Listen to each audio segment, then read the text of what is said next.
So I was eating, and this came to me. Before we're about to intake food, physically, we examine it, we use our senses, we look at the food, we smell it, sometimes we might even touch it to feel the consistency, the texture, and we do that before we intake whatever it is that we're about to eat. Why is it that we don't do the same thing spiritually?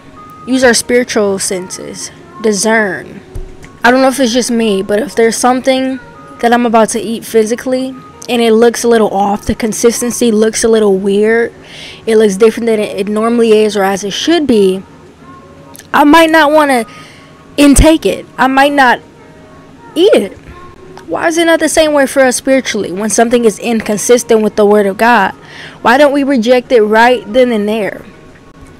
We use our senses before we eat our physical food. Why not do that spiritually? Before we listen to just any old pastor or so-called prophet or apostle of God. And I'm going to tell you one thing. We can't just sit under everybody's teachings. 1 John chapter 4 verse 1 says, "Beloved, do not believe every spirit, but test the spirits, for you know that many false prophets have gone out into the world." Test the spirit by the Spirit. Let's talk about that inconsistency again. If something is inconsistent physically, I'm pretty sure you don't want to eat that. You're not going to want to intake that, and you're not going to want to digest that.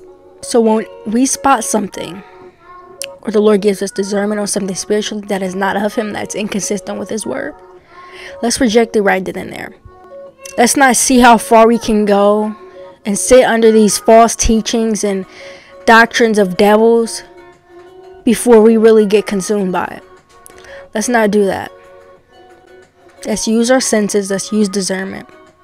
Test the spirit by the Spirit.